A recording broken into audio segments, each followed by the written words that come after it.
5, 4, 3, 2, 1, close the door. Assalamualaikum warahmatullahi wabarakatuh. Waalaikumsalam warahmatullahi wabarakatuh. Ya, di sini bersama saya sendiri ya. Di sini kami dari kelompok-kelompok yang sangat ajaib di sini. Saya sudah mengumpulkan para penanya-penanya nih, bukan penanya malah narasumber yang sangat ciamik sekali ya teman-teman ya semuanya ya.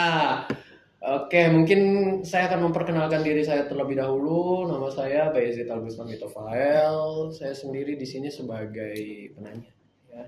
Saya sebagai penanya di sini karena otak saya juga kosong banget di sini ya, makanya saya Bohong banget.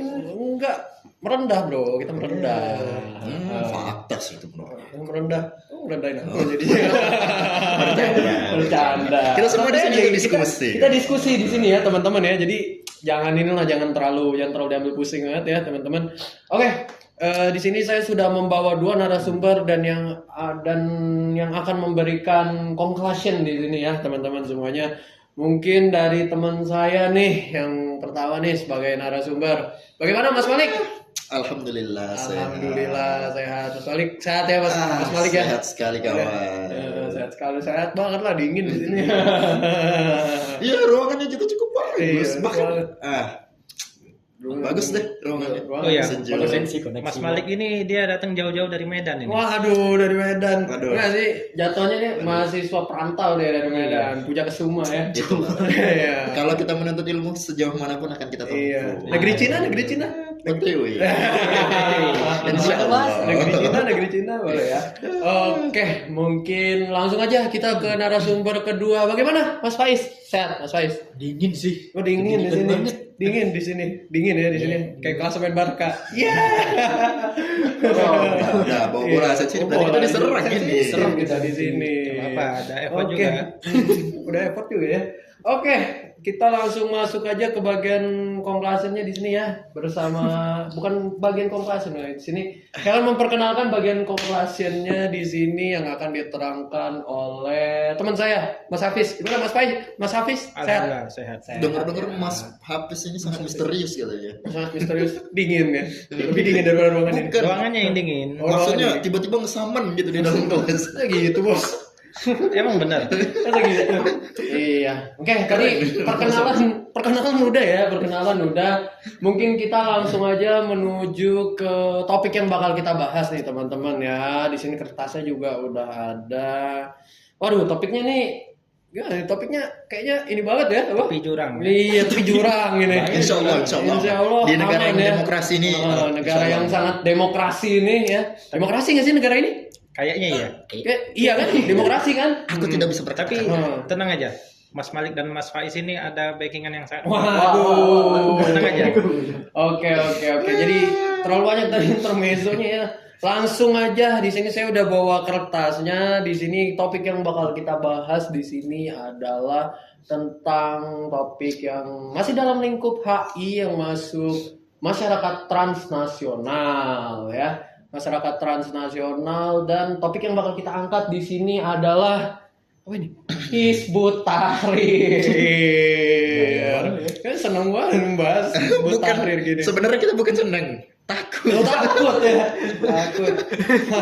Tapi di situ serunya. Ya, di situ letak serunya. Di situ ya. Kan balik lagi kita negara demokrasi. Kita negara demokrasi. Harusnya aman itu. Insya Allah. Aman ya. Oke, kita langsung aja ke bagian pertanyaannya nih teman-teman. Pertanyaannya di sini, ya benar banget nih. Saya sendiri ya sebagai penanya juga merasa cukup menarik sekali dengan masyarakat transnasional ini ya. Bagaimana tentang yang saya tahu kan tentang diaspora nih, benar nggak? Ya tentang diaspora tentang luar gitu ya. Tapi di sini topik yang bakal kita bahas kan tentang HTI ya. Di sini juga mungkin kita bakal bikin pertanyaan fundamentalnya dulu nih teman-teman ya.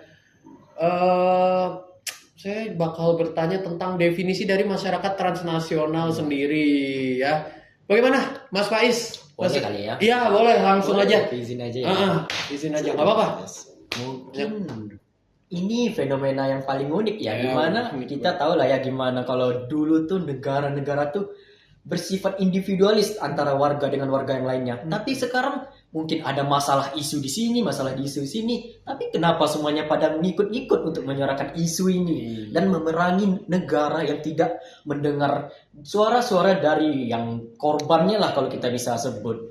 Dan itu namanya masyarakat transnasional. Mungkin bisa lewat diaspora, NGO internasional, yang mana isunya nih semisalnya mereka ini tidak didengar ya mereka ngelempar keluar, yang mana efeknya tuh timbal balik datang ke negara mereka sendiri, yang disebut bumerang effect. Unik ya sih kalau nggak ya disebut efek bumerang. iya, itulah masyarakat transnasional. Dari Australia. Jadi sebenarnya Mas Pais ini masyarakat transnasional ini jatuhnya gerakan positif atau negatif? Iya, itu dia tuh. Kalau dibilang positif banget sih. Mengingat positif banget gimana ya? Ibaratnya kamu misalnya masuk di negara yang mungkin tidak akan mendengar suaramu. Yang mana beda lah ya dengan negara kita yang demokrasi ini. Oh, demokrasi sekali negara kita. Ada yang negara yang nggak mau dengar sedikit pun, bahkan Kacau itu. udah dilempar keluar isunya, udah dicekam banyak NGO, diaspora, tapi mereka pun masih kekeh nggak mau mendengar suara-suara dari luar. Jadi sebenarnya masih lemah juga sih, tapi seenggaknya suara para korban didengar. Seenggaknya suara para korban didengar Iya. ya. Karena Banyak yang dibungkam ya. iya, Dibungkam. Tapi Mas Pais, apa yang mau kita bahas selanjutnya ini terkesan sepertinya menggambarkan masyarakat transnasional tuh gerakan yang jelek. gerakan yang jelek. Karena apa? Iya, HTI. Iya, gitu topik ya. kita tadi. Oh, kita iya. tadi di sini. Hizbut Tahrir. Hizbut Tahrir. Tahrir. Jelek ya. Saya menyebutnya sebenarnya nggak jelek sih, cuman lebih ke No, maaf, saya tidak Oh, menyebut jelek. aduh, iya. Sebenarnya lebih Nanti bukan dipotong saya itu. hanya- Nanti dipotong. Saya ulang. hanya menjabarkan terkait Jangan perspektif dipotong, kejujuran perspektif diperlukan. negara kita. Ya, perspektif negara kita yang sangat mengedepankan bineka tunggal Nah, ika. itu Ya, dia. Pancasila ya. Saya sendiri sebenarnya bukan lebih ke arah buruk sebenarnya, bukan lebih ke arah jelek, tapi lebih ke arah keliru. Nah, Benar keliru. Jadi ya tadi Mas Faiz juga udah menerangkan ya tentang masyarakat transnasional sendiri, terus tentang tentang bumerang efeknya sendiri, yang dimana sebenarnya kalau saya baca sendiri juga banyak kejadian-kejadian yang membahas tentang diaspora ini ya, contohnya ya. Banyak juga seperti contohnya kejadian yang Masa Amini itu ya waktu itu ya. Masa Kemarin Amini. sempat kita bahas Iya, ya. Dan waktu kebetulan kita satu kelompok. kita sekelompok lagi di sini kan. Emang takdir Tuhan kita sekelompok lagi di sini. Jadi oke, mungkin segitu doang ya. Iya, itu aja sih Definisi umumnya Iya. mungkin gitu saja gitu kan ya. Oke, kita langsung menuju ke bagian keduanya juga. Ini contoh kasus tadi ya di sini ya. Contoh kasus dari yang dilakukan oleh Hizbut Tahrir di sini. Ya. Karena kita juga di sini kan yang namanya fenomena gitu diperlukan sebuah contoh. Benar tidak kawan-kawan? Benar sih. Benar. Benar. Karena tidak akan terjadi sebuah fenomena jika tidak ada contoh. Iya. Oke, jadi boleh nih langsung aja contoh kasus dari Mas Malik. Silakan bersinar Mas Malik. Iya. Sebenarnya agak bingung ya kita menganggap seperti apa yang diucapkan oleh Mas Faiz terkait pengertian masyarakat transnasional. Masyarakat transnasional itu sebenarnya gerakan yang positif atau negatif. Karena apa? Begitu banyak sekali kasus-kasus gerakan masyarakat transnasional yang menimbulkan berbagai macam dampak gitu, baik negatif ataupun positif. Ini alasan kenapa tadi aku menanyakan sesuatu hal seperti itu terhadap Mas Faiz. Nah, ternyata apa yang mau kita bahas terkait hal ini adalah sesuatu yang menurut aku secara perspektif aku ya, Iya, aku tidak memaksa kalian untuk sama. Iya. Ini merupakan gerakan masyarakat transnasional yang bersifat negatif. Karena apa? Dia mengancam kedaulatan suatu negara. Dan negara yang pernah hampir terdampak adalah Indonesia, negara kita sendiri. Kita sendiri. Sebelum aku masuk lebih jauh terkait ini, aku akan mencoba menjelaskan dulu sih sebenarnya apa sih organisasi apa sih Hizbut Tahrir ini. Nah, Apa Mas? Waduh, Mas. Waduh. Iya. Karena saya takut dong ada timbul kesalahpahaman. Apa-apa. Kita di sini kan Kita harus tahu dulu dari iya, dasarnya. kita kan di sini kan Netral kita. Iya, kita kan ruang lingkup netral. Kita kan di kampus di sini. Nah, Karena apa-apa. demokrasi kan ada gitu ya. Nah. Bagaimana? Boleh langsung aja. Gimana ya? Ini dimulai dari tahun 1952. Ada seorang aktivis Palestina itu bernama Taqiyuddin An-Nabhani. Ya. Dia merupakan aktivis Palestina yang pada saat itu lahirnya di Yerusalem. Nah, kebetulan pada saat itu Yerusalem masih masuk dalam wilayah administrasi Jordania. Itu kenapa yang berseliweran di internet adalah bahwa Hizbut Tahrir itu lahir dari Jordania. Oh, berarti dari ini ya, pelarian dari PLO ya, pelarian dari PLO, Aduh. Palestinian Liberation Organization yang dipimpin sama ini siapa? Lupa lagi saya orangnya. Waktu itu sempat berkonflik dia di Lebanon juga, sebelum akhirnya dia ini ya Yasir Arafat.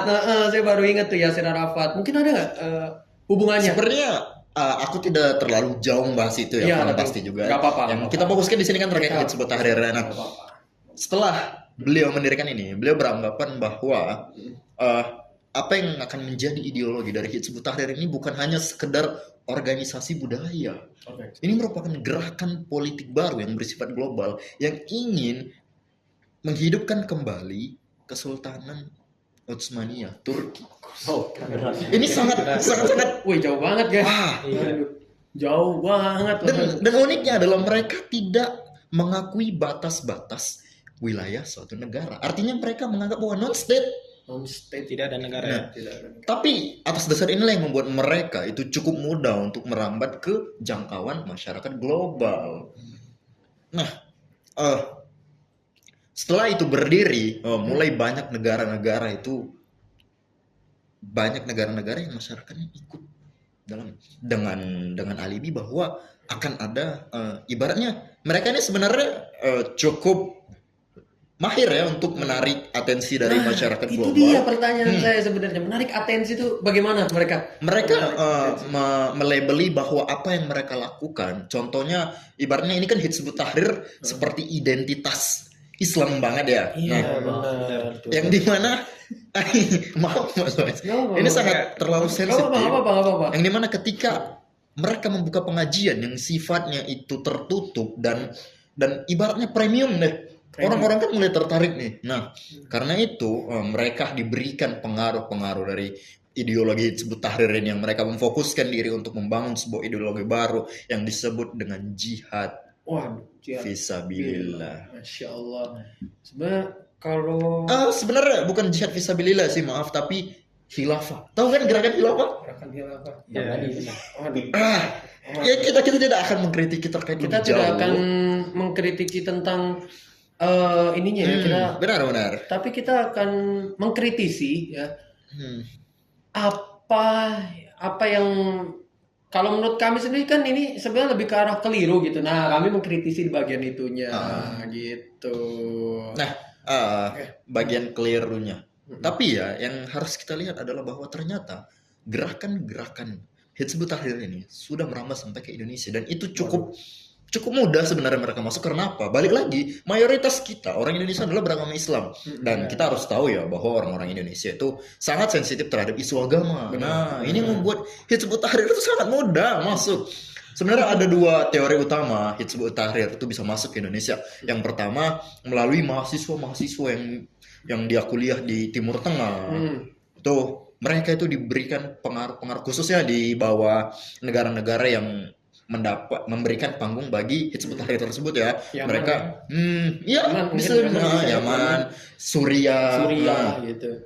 Nah, mereka memberikan asupan-asupan terkait ideologi Hizbut Tahrir ini, kemana arahnya mereka buat ke depannya. Nah, inilah ilmu-ilmu ini yang dibawa kembali ke Indonesia dan akhirnya melahirkan organisasi baru, gerakan masyarakat yang berlandaskan tadi yang kita bahas di poin utama adalah gerakan masyarakat transnasional. Itu membentuk namanya organisasi Hizbut Tahrir Indonesia. Dan ini bukan berdiri begitu saja dalam konteks internal negara, tapi memang ada koneksi dari luar negara, yaitu dari Hizbut Tahrir pusatnya. Nah, mereka diberikan amanat untuk menciptakan khilafah di negara kita. Penyebaran ideologi ya. Mengerikan ya. Ini mengerikan sekali. Penyebaran Berarti sebenarnya ini apa brainwash massal ini ya jatuhnya ya nggak sih? Sebenarnya Brainwash massal iya, ini. tapi karena dia dibalut dengan konteks Agama itu malah bikin penyebarannya menjadi masif. dengan tujuan yang mungkin kelihatannya sangat mulia padahal keliru gitu ya. Jadi ada yang pembenaran ya. Iya. Dan ini yang tadi saya tanyakan kepada Mas Faiz ya, terkait apakah gerakan ini sebenarnya negatif, apakah hanya positif saja atau negatif. Dan ternyata apa yang mereka lakukan untuk Indonesia itu merupakan gerakan yang sangat negatif, Mas Faiz. Berarti ini ya, keterbalikan ya, ini ya. Iya, keterbalikan. Keterbalikan. Karena apa? Kita sendiri dasar negara kita Pancasila. Pancasila. Yang dimana kita menerima segala macam agama dengan ideologi yang jelas, dengan batas-batas negara yang jelas. Nah, ini yang ingin dipatahkan oleh Hizbut Tahrir Indonesia. Melanggar sila ketiga ya, Hmm. Kesatuan Indonesia dan sila keempat. Dan mereka ingin mencoba menciptakan pemerintahan baru yang mereka sebut dengan khilafah, dengan satu pusat otoritas yang sama, yaitu Hizbut Tahrir itu sendiri. Tahrir. Mas Faiz kenapa? Sepertinya sangat tertarik. Bukan tertekan sepertinya Mas Faiz di sini ya, santai ya Mas Faiz. Mas Faiz sangat tertekan di sini ya. Berarti contoh kasusnya sudah ya, kita juga tentang Hizbut Tahrir sendiri ini. Nah, benar ya Ezia. Ini belum selesai karena apa? Ini cukup panjang sepertinya Hizbut Tahrir di Indonesia. panjang, Di mana mereka berdiri dimulai tahun 2000-an. Tadi saya sebutkan ada dua teori utama. Yang pertama adalah melalui mahasiswa. Yang kedua, saya kurang tahu pasti, tapi saya tidak sepaham bagaimana mereka masuk di cara yang kedua ini. Saya lupa jujur aja. Iya. Tapi kita fokuskan yang pertama yang dimana mahasiswa Indonesia yang berkuliah di luar negeri itu kembali ke Indonesia, khususnya Timur Tengah tadi kan, kembali ke Indonesia membawa ideologi itu untuk menciptakan organisasi baru yang saya sebutkan tadi, Hizbut Tahrir Indonesia. Nah, ternyata organisasi ini itu awalnya sangat diterima di kalangan masyarakat karena apa tadi? Identitasnya Identitas Islam yang berlabelkan Islam, benar. politik identitas yang berbahaya banget ya teman-teman ya. Nah, apa ya? dan itu ternyata di zaman Presiden ke-6 kita sangat tumbuh subur. Tumbuh subur. Waduh, Saya nggak tahu ya polemik apa yang terjadi di sana. Saya tidak akan Iya. membahas ke sana karena kita kan fokusnya Saya- ke Hizbut Tahrir di sini kan. Iya. Nah, tapi ya lambat laun karena pemerintah sudah mengindikasi bahwa mereka ini menanamkan paham-paham radikalisme yang nantinya bisa membahayakan pemerintahan dan kedaulatan negara kita. Karena apa ya? Karena tadi mereka ingin menciptakan yang namanya khilafah, pemerintahan baru. Nah, di zaman Presiden ke-7, Presiden Joko Widodo, HTI ini dinonaktifkan.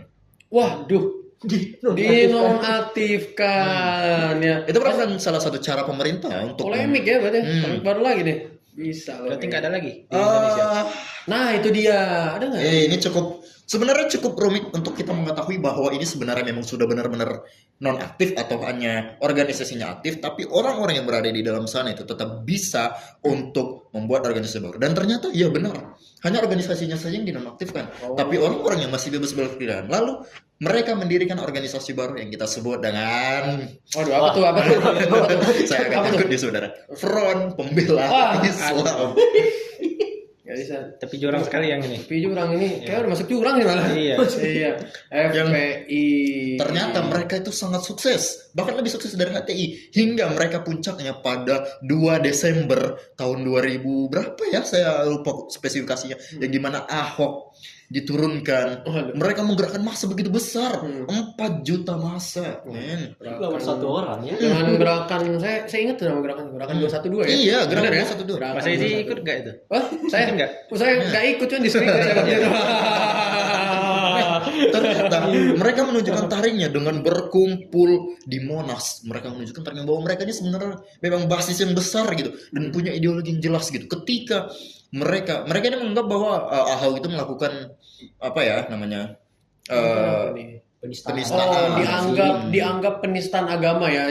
Nah. Yang saya ingat di situ katanya dia memplesetkan tentang Quran surat Al-Maidah. Tapi Iya, kita benar, nggak benar. tahu tuh kan sebenarnya benar apa enggak. Tapi kita lihat dari situ bahwa Nah. FP ini sebenarnya meskipun basisnya lebih besar dari HT itu tadi, cuman fokusnya seperti terpecah. Mereka bukan lagi fokus pada menciptakan ideologi baru dan menciptakan khilafah, meskipun itu memang tetap ada, tapi mereka tetap mempertahankan nilai-nilai Islam yang ada di Indonesia. Artinya apa? Ketika ada seseorang yang mencoba untuk mengkritisasi ataupun melakukan penistaan terhadap agama Islam, mereka yang paling depan untuk menghadapi itu. Dan ya ini cukup positif di tengah-tengah banyaknya hal-hal negatif yang mereka buat ya. Tapi tetap ada isu positifnya. Dan tapi tetap saja mereka tetap diindikasi sebagai gerakan masyarakat transnasional yang bersifat radikal yang pada akhirnya juga ditutup oleh Presiden ke-7 kita Joko Widodo. Nah, ditutup ya. mungkin itu saja sih penjabaran terkait kasus kita terkait masyarakat transnasional yang dimana itu menggambarkan bagaimana kuatnya pengaruh-pengaruh masyarakat transnasional. Tapi yang membedakan adalah kita tidak mendapatkan bumerang efek seperti yang dikatakan Mas Faiz tadi. Tidak ada otoritas-otoritas luar yang secara langsung memberikan penekanan terhadap pemerintah Indonesia.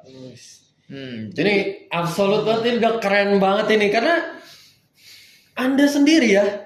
Ini saya udah ngasih 4 pertanyaan ya. Anda sudah menjawab 2 pertanyaan sekaligus gitu ya. Dengan hubungannya dengan Indonesia sendiri itu bagaimana? Itu sudah diterangkan juga ya oleh Mas Malik ya. Mungkin itu udah absurd banget. Kita juga udah tahu ya akhirnya tentang Hizbut Tahrir itu bagaimana gitu kan. Terus juga bagaimana organisasi ini sebenarnya bisa dibilang lebih ke arah keliru gitu kan, dengan dia mengedepankan tentang agama tapi dia tidak mengedepankan tentang toleransi gitu kan. Karena saya sendiri kan juga berpedoman pada Al-Quran ya teman-teman ya. Bagaimana di surat Al-Kafirun sendiri gitu kan, untukmu agamamu, untukmu agamamu, untukku agamaku, untukmu agamamu. Gitu. Ya, jadi kita juga udah membahas secara nggak langsung ya. Dia juga udah, Mas Malik juga sudah membahas tentang hubungannya dengan Indonesia ini.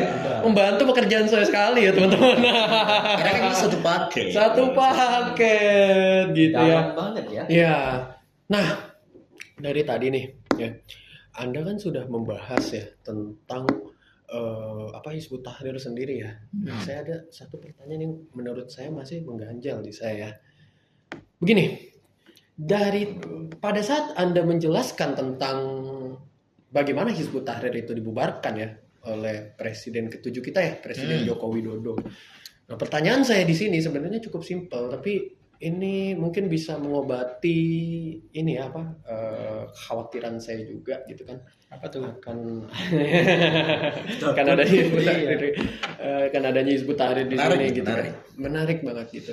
Nah, saya ingin bertanya, kenapa sih pemerintah juga menganggap ini radikal gitu loh ya? Karena mungkin kan sebelumnya kan karena kan mungkin sebelumnya pada saat tahun itu kan orang tuh kan menganggapnya ini organisasi yang sangat mulia gitu kan, suara Islam gitu. Tapi kan kita akhirnya kan sudah tahu kan dengan kita mempelajari, mengevaluasi gitu kan. Bagaimana nih? Mungkin Mas Faiz atau Mas Malik mungkin? Mas Faiz mau jawab? Mas Faiz? Atau gimana? Sebenarnya aku lebih ke tertampar sih. Waduh, tertampar Karena realita aku teman-teman. nyebutnya tadi bagus ya, positif banget bisa mendengar soal korban. Tapi Nyata enggak juga. malah gitu. penyebaran Ada ideologi. negatifnya Iya, di sini kita juga membahas tentang negatifnya. Oke, mungkin Mas Malik boleh? Bagaimana Mas Tadi Malik? pertanyaannya apa boleh diulang? Tadi pertanyaannya gitu ya, kenapa pemerintah menganggap bahwa isu tentang HT ini dianggap radikal gitu loh? Sebenarnya sudah cukup jelas tadi. Aku udah coba jelaskan Iya, terjemahnya karena- sih. Ya aku Tapi- ulangi lagi iya, ya. nggak apa-apa. Ya, jelas dong. Karena gini loh karena kalau menurut saya sendiri ya, Anda kan tadi menjelaskan secara arti luasnya, mungkin boleh dong agak spesifik dikit. Boleh. Agak spesifik dikit ya boleh. Kita langsung menuju ke polemik kancah politik nih di sini nih. Bagaimana? Kita kan negara yang berdaulat dan diakui oleh banyak negara Sip. sebagai negara dengan batas-batas teritorial yang ada. Nah, alasan kenapa Hizbut Tahrir dianggap radikal serta mereka hanya menganggap bahwa agama mereka itu yang paling benar. Wow. Nah, itu yang pertama. Yang kedua adalah dengan adanya paham bahwa mereka tidak mengakui batas-batas wilayah negara, yang dimana mereka menganut sistem non-state, itu akan membuat negara merasa ini organisasi ini berbahaya buat kedepannya gitu. Nah, ini sangat berbahaya. Itulah yang coba dipikirkan oleh pemerintah. Nah, yang ketiga adalah mereka itu jelas karena ideologinya sudah jelas dari induknya Hizbut Tahrir sendiri yang dimana mereka ingin menciptakan kembali khilafah Islam. Ini sudah mencoba untuk merubah ideologi kita dong. Mbak ideologi kita yang dari Nah, Pancasila. jelas ini sudah ancaman bagi negara. Bagi negara. Yang dimana kedaulatan negara dipertaruhkan di sini. Itulah yang membuat pemerintah mengambil langkah serius untuk menonaktifkan organisasi Hizbut Tahrir Indonesia. Tahrir ini ya. Begitu. Mungkin karena bukan hanya tentang HTI-nya doang ya, karena saya juga mungkin bisa ngambil garis besarnya sendiri karena saya juga sebelumnya membaca artikel ya tentang bagaimana kejadian di bom Bali sendiri yang terjadi sama JI gitu kan. Karena bukan hanya itu saja gitu. Tapi JI ataupun HTI itu kan masih termasuk ke dalam dua anomali yang sama gitu kan. Islam garis keras, Islam fundamental gitu kan. Yang akhirnya dua-duanya sama-sama dibubarkan. Gitu kan. Mungkin indikasi dari mungkin yang kalau dari saya yang tangkap mungkin pemerintah juga takut ya akan hal itu ya. Ya jelas. Karena balik lagi apapun yang mengancam kedaulatan negara itu harus sebisa mungkin dihancurkan atau dihentikan gitu ya. Jadi saya juga merasa sudah sangat terjawab sekali nih dengan pertanyaan oleh kalian berdua ya. Terima kasih untuk Mas Malik dan Mas Faiz di sini. Mungkin tadi kan kita juga sudah membahas tentang membahas tentang HTI sendiri, bagaimana organisasi tersebut bisa didirikan, yang akhirnya dimulai dari mana gitu kan. Terus bagaimana diaspora dari, bukan diaspora sih. Ya diaspora, bener diaspora juga ya, karena ada juga orang luar yang mungkin ke Indonesia yang ikut menyebarkan hal itu juga gitu kan, yang mungkin ditarik dari mahasiswa Indonesia sendiri yang berkuliah di sana, akhirnya menyebarkan tentang Islam, tentang ideologi Islam yang sangat fundamental ya, tentang bagaimana HTI-nya sendiri, terus bagaimana sejarahnya mereka bisa didirikan gitu kan, terus bagaimana juga yang pada akhirnya kita juga secara nggak langsung ya membahas tentang Yordania sendiri gitu kan, yang penyebab melahirkan sebuah organisasi bernama HTI ini gitu. Mungkin saya juga tadi itu kan bukan kesimpulan gitu kan, tapi lebih ke arah bagaimana pengambilan garis besarnya. Tapi di sini kita nggak mungkin dong gitu kan mengambil garis besar dari sang penanya gitu kan. Boleh nih Mas Hafiz secara garis besarnya sendiri atau kesimpulannya sendiri. Bagaimana Mas Hafiz kalau menurut Anda sendiri? Dari garis besar yang saya tangkap. Iya, dari yang Anda tangkap bagaimana? Masyarakat transnasional ini kayaknya di konsepnya itu tidak ada batas-batas antara suatu negara. Tidak ada batas-batas dari suatu negara. Jadi kayak misalkan ideologi atau jaringan sama aktivitasnya itu nggak dibatasin oleh satu batas negara gitu. Iya. Jadi bisa dari menyebar ya. negara A ke B gitu. Dan untuk Hizbut Tahrir ini Kalau kayaknya beroperasinya ini terstruktur sekali ya. terstruktur sekali, terstruktur sekali. Karena memang kalau organisasi tertutup ini memang sangat terstruktur sekali Iya, ya teman-teman, mengerikan sudah sekali banyak ya. juga gitu kan. Atau mungkin bisa aja saya senggol nih tentang Black September nih. Jangan dong. Tapi tadi kalau bisa saya sebutkan nama kampus tadi di sensor gitu. Iya, aduh, sensor. Ya, saya Mau sensor. sensor ya? Iya, aman. Oke, Sensor. aman. Dan takut juga. Kayaknya Hizbut Tahrir ini dia membawa agenda politik ya. Agenda politik. Ya, Kalau bagaimana? yang saya tangkap ya. Jelas. Ya jelas, Hubung ya. ya. Politik juga. Terus setelah itu bagaimana? Mas Hafiz? Dan kayaknya sih dia nih nggak berdiri Secara ini ya nggak berdiri organisasi secara lokal ya. organisasi lokal Iya. gitu loh ya. Tapi Karena- dia tuh jadi cabang kayak proyek internasional dari Yordania kan. Karena di situ letak masyarakat transnasional, keterlibatan aktor global. Gitu. Dan kayaknya Hizbut Tahrir ini nggak suka dengan negara-negara yang demokrasi gitu. ya negara demokrasi liberal gitu kan. Iya, nggak suka negara kayaknya dia. Kita gitu kan. Iya. Komunis udah nggak ada komunis kan. Komunis di negara yang sebelah. Iya sebelah, komunis sebelah kan nggak boleh. Karena Iya. identitasnya memang ini Ini sangat mengedepankan politik identitas, benar bukan? Iya, Benar ya? Iya. Heeh. Karena memang identitasnya kan jelas ya Islam kan. Islam garis keras. Islam garis keras. Tapi disclaimer kita nggak menyudutkan Islam. di Iya, sini. kita di sini nggak menyudutkan Iya. Islam, tapi Karena ini kami sendiri juga kami beragama sendiri Muslim. juga Muslim. Muslim. Sholat 5 waktu jelas itu. Alhamdulillah. Gitu. Tapi kami di sini ini seperti yang saya tekankan ya dari tadi ya. Kita di sini membahas tentang kekeliruan dari HTI itu. Bukan tentang kesalahan dari umat muslim sendiri enggak. Iya, Karena itu itu jelas dong, itu namanya oknum. Islamofobia namanya Iya. seperti itu. Karena tidak boleh teman-teman. itu hanya oknum-oknum saja. oknum saja yang Seperti itu. satu Mereka salah tangkap gitu Iya. ya, salah tanggap tentang jihad fisabilillah sendiri gitu kan. kalau Mungkin- ada yang nanyanya oknumnya kenapa banyak, ya kayak Iya. ada satu entitas Karena- juga banyak juga. Instansi ada juga banyak oknumnya. Instansi banyak. Waduh. Enggak, jangan dong yang gitu. Kita mau bahas Oh, ini dulu. iya. hati. Hati. Yang situ jangan dong. Yang situ jangan dong. Jadi Iya. apa yang saya tangkap dari Aduh. apa yang saya tangkap dari pandangan saya, pemerintah Indonesia menganggap HTI ini sebagai organisasi radikal dan bisa menjadi sumber teroris Sumber teroris. kayak bom Bali itu. Iya, yang terjadi sama Contohnya. JI ya, Jamaah Islamiyah Iya, waktu Jamaah itu ya. Islamiyah. Oke. Dan pembubarannya tahun 2017 ya Mas Malik. Pembubaran 2017. Ya, itu di masa Presiden Jokowi kan. Presiden Jokowi. Beliau yang Oh, itu membubarkan. zaman saya SD tuh. Itu SD ya? Iya, fun fact banget saya SD Iya. dulu sempat disuruh ikut saya 212. Nah, apa yang Anda rasakan feel-nya? Waduh. Mau ikut ya? Enggak ikut. dong. Saya nggak ikut. Iya. Saya nggak ikut. Tapi saya didoktrin untuk ikut dan juga ikut bagaimana Ahok itu parah gitu kan. Bagaimana Ahok itu. Nah, sekarang ketika Anda sudah meranjak menjadi jenjang kuliah, apakah sebenarnya Ahok itu jahat? Kalau dari saya sendiri sih enggak ya, itu kan namanya salah tangkap ya kayak gitu. Berarti Namanya memang- kekeliruan. Berarti memang politik identitas tuh politik berbahaya ya. identitas tuh memang berbahaya Iya. teman-teman. Politik identitas. Kita nggak usah ngebahas sejauh itu deh. Iya. Oh, tapi Jangan terlalu jauh ya. jangan terlalu jauh. Jauh. Jauh banget ini, udah kejauhan malah Tapi ya.